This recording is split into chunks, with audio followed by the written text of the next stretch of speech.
வணக்கம். இன்னைக்கு நாம நெல்சன் மண்டேலாவோட வாழ்க்கையிலிருந்து ஒரு முக்கியமான பாடத்தை பத்தி பார்க்க போறோம். அவரோட சுயசரிதை, சுதந்திரத்தை நோக்கிய நீண்ட பயணம் புத்தகத்திலிருந்தும், குறிப்பா அவரோட பதவியேற்பு விழாவை மையமா வச்சும் சுதந்திரம்னா உண்மையில என்னன்னு அவர் சொல்றாருன்னு தெரிஞ்சுக்கலாம். சரி, வாங்க இதுக்குள்ள ஆழமா போலாம். இந்த நாள் மே 10, 1994. உலக வரலாற்றுல இது ஒரு ரொம்பவே முக்கியமான நாள். கிட்டத்தட்ட 3 நூற்றாண்டு வெள்ளையர்கள் ஆட்சிக்கப்புறமா தென்னாப்பிரிக்காவோட முதல் கருப்பின ஜனாதிபதியா நெல்சன் மண்டேலா பதவியேற்கிறார். இது வெறும் ஒரு பதவியேற்பு விழா மட்டும் இல்லைங்க, இது ஒரு புது தேசத்தோட பிறப்பு. பிரிட்டோரியால இருக்கிற யூனியன் கட்டிடங்கள்ல தான் இந்த விழா நடக்குது. பல வருஷமா வெள்ளையர்களோட ஆதிக்கத்தோட சின்னமா இருந்த அதே இடம் இப்போ ஒற்றுமையோட ஒரு மையமா மாறியிருக்கு. மண்டேலா இத ஒரு வானவெல் கூட்டம்னு சொல்றாரு. ஏன்னா அங்க பலவிதமான நிறங்கள்ல பல நாடுகள்ல இருந்து மக்கள் ஒண்ணு கூடியிருந்தாங்க. இந்த நிகழ்வோட உலகளாவிய முக்கியத்துவத்தை கொஞ்சம் பாருங்களேன். 140க்கும் அதிகமான நாடுகள்ல இருந்து தலைவர்கள் வந்திருக்காங்க. இது தென்னாப்பிரிக்கா மறுபடியும் உலக அரங்கிற்கு திரும்புறத காட்டுது. ஒரு காலத்துல உலகத்தால ஒதுக்கி வைக்கப்பட்ட ஒரு நாடு இப்போ உலகமே கொண்டாடுற ஒரு நாடா மாறியிருக்கு. ஆனா இந்த கொண்டாட்டத்துக்கு பின்னாடி எவ்வளவு பெரிய வலி இருக்குங்கிறத நம்ம கண்டிப்பா புரிஞ்சுக்கணும். அதுதான் அபார்த்தைட், அதாவது இனவெறியாட்சி. மண்டேலா இத ஒரு அசாதாரணமான மனித பேரழிவுன்னு சொல்றாரு. பல 10 வருஷமா மக்கள் அவங்க நிறத்தை வச்சு பிரிச்சு ரொம்ப கொடூரமா ஒடுக்குன ஒரு சிஸ்டம் அது. அந்த மாதிரி ஒரு பெரிய பேரழிவிலிருந்துதான் இந்த புது தென்னாப்பிரிக்காவே பிறந்திருக்கு. இதுதான் மண்டேலாவோட பதவியேற்பு உரையில இருந்த முக்கியமான வாக்குறுதி. இது ஒரு சகாப்தத்தோட முடிவாவும் ஒரு புது நம்பிக்கையோட தொடக்கமாவும் இருந்துச்சு.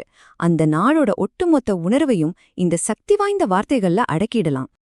சரி, இந்த சந்தோஷமான கொண்டாட்டத்துல இருந்து இந்த நாளை சாத்தியமாக்கின அந்த மகத்தான தியாகங்களை பத்தி கொஞ்சம் பார்க்கலாம். இந்த சுதந்திரம் அவ்வளவு சுலபமா கிடைக்கல. அதுக்கு கொடுக்கப்பட்ட விலை ரொம்பவே அதிகம். பல வருஷம் ஒடுக்குமுறையால ஏற்பட்ட வலிய பத்தி மண்டேலா இங்க பேசுறாரு. இது வெறும் உடம்புல ஏற்பட்ட காயம் மட்டும் இல்ல, ஒரு நாட்டோட ஆன்மாலே ஏற்பட்ட ஒரு ஆழமான காயம். அதுலேருந்து மீண்டு வர்றதுக்கு பல தலைமுறைகள் ஆகும்னு அவர் சொல்றாரு. இந்த வரிகள் மண்டேலாவோட பணிவை நமக்கு நல்லாவே காட்டுது. பாருங்க, அவர் இந்த வெற்றியை தன்னோட வெற்றியா பார்க்கல. இந்த நாளை பார்க்காமலேயே உயிர் விட்ட எத்தனையோ சுதந்திர போராட்ட வீரர்களோட தொடர்ச்சியா தான் தன்னையே அவர் பார்க்கறாரு. மண்டேலா சொல்ற அந்த தேசபக்தர்கள்ல சிலரை தான் இங்க பாக்குறீங்க. வால்டர் சிசுலு, ஆலிவர் டாம்போ மாதிரி ஆட்கள். ஒடுக்குமுறை எந்த அளவுக்கு ஆழமா இருக்கோ அந்த அளவுக்கு ஒரு உன்னதமான குணத்தை அது உருவாக்கும்னு மண்டேலா நம்பினாரு. அவங்களோட தியாகம்தான் இந்த சுதந்திரத்துக்கு அடித்தளம்.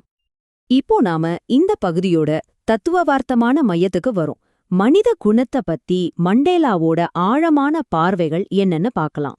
தைரியம்னா என்ன? இது ரொம்ப முக்கியமான ஒரு கருத்து. தன் கூட இருந்தவங்க சித்திரவதைகளையும் கஷ்டங்களையும் உடைஞ்சு போகாம தாங்கறத பார்த்துதான் தைரியத்தோட உண்மையான அர்த்தத்தையே அவர் கத்துக்கிட்டாரு. பயமே இல்லாதவன் தைரியமானவன் கிடையாது, அந்த பயத்தை ஜெயிக்கிறவன் தான் உண்மையான தைரியசாலி. ரொம்ப மோசமான காலங்கள்ல கூட சிறை காவலர்கள்ல ஒருத்தர்கிட்ட மனிதநேயத்தோட ஒரு சின்ன கீற்று அவர் பார்த்தப்போ மனித குலத்தின் மேல இருந்த அவரோட நம்பிக்கை இன்னும் அதிகமாச்சு. மனிதனோட நன்மைங்கிறது ஒரு சுடர் மாதிரி, அதை மறைக்கலாமே தவிர ஒருபோதும் அணைக்க முடியாதுங்கிறதான் அவரோட நம்பிக்கை. சுதந்திரம், இந்த ஒரு வார்த்தை மண்டேலாவோட வாழ்க்கையில எப்படி படிப்படியா அதோட அர்த்தத்தை மாத்திக்கிச்சுங்கிறத இப்போ நாம பார்க்கலாம். சின்ன வயசுல சுதந்திரங்கிறது அவருக்கு ஒரு தனிப்பட்ட விஷயமா இருந்துச்சு. வயல்ல ஓடுறது, ராத்திரியில வெளியே தங்குறது, இந்த மாதிரி. ஆனா ஒரு இளைஞனா வளர்ந்த பிறகுதான் உண்மையான சுதந்திரம்ங்கிறது ஒரு கூட்டு சுதந்திரம்னா அவர் உணர்ந்தாரு. தன்னோட மக்கள் எல்லாரும் கண்ணியத்தோட வாழணுங்கிற அந்த ஒரு பெரிய பசி அவருக்குள்ள வந்துச்சு. இங்கதான் மண்டேலாவோட ரொம்ப புரட்சிகரமான, நம்மள சிந்திக்க வைக்கிற ஒரு கருத்தை நம்ம பார்க்க போறோம். ஒடுக்குமுறையோட தன்மையை பத்தி ஒரு புதுவிதமான பார்வை இது. இது எவ்ளோ சக்தி வாய்ந்த ஒரு கருத்துன்னு பாருங்க. ஒன்னொருத்தரோட சுதந்திரத்தை பறிக்கிறவன் சுதந்திரமானவ இல்ல, அவனும் ஒரு கைதிதான். அவன் வெறுப்பு, தப்பெண்ணம்னு சொல்ற சிறைக்குள்ள அடைக்கப்பட்டிருக்கான். அவனோட மனிதநேயமும் அவன்கிட்ட இருந்து பறிக்கப்படுது. ஆக இங்க ரொம்ப முக்கியமான பாயிண்ட் என்னன்னா, ஒடுக்குறவங்களும் சரி ஒடுக்கப்படுறவங்களும் சரி 2 பேருமே பாதிக்கப்பட்டவங்க தான். 2 பேருமே தங்களோட மனிதநேயத்தை இழக்கறாங்க. அப்போ உண்மையான சுதந்திரம்னா என்ன? அது மத்தவங்களையும் சுதந்திரமா இருக்க விடுறதுல தான் இருக்கு.